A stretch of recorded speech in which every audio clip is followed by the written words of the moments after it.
एक दफा का जिक्र है, एक खूबसूरत जंगल और चांदी जैसी झील के करीब एक सल्तनत थी। वहां एक नौजवान शहजादी एलारा रहती थी। वो अपनी खूबसूरती, अक्ल और मेहरबान दिल की वजह से मशहूर थी। शाही जिंदगी की जिम्मेदारियों से तंग आकर एक दिन बिहार की सुबह एलारा अकेली जंगल की तरफ निकल पड़ी।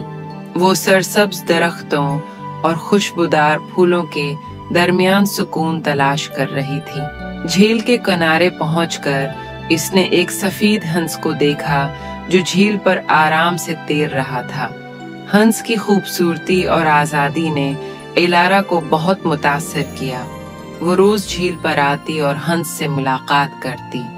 इसने हंस का नाम सलीन रखा क्योंकि वो उसे चांद की रोशनी की तरह सुकून देता था। एक रात जब चांद अपनी पूरी रोशनी में था, झील पर एक प्रासरार धुंध छा गई। इस धुंध से एक जादुई शख्सियत जाहिर हुई जो आधी इंसान और आधी हंस थी।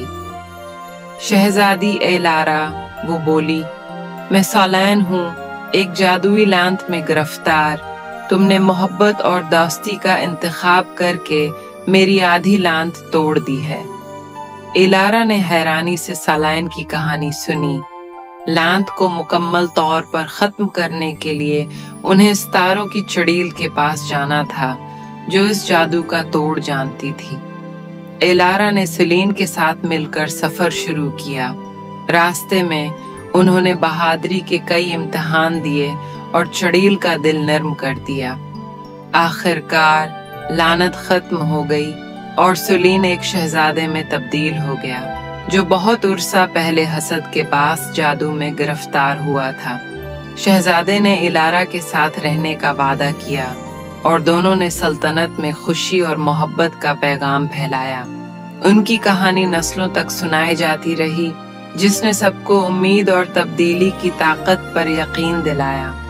और उस तरह वो दोनों हमेशा खुश रहे, चांदनी रातों और जादुई सुबहों की यादों के साथ।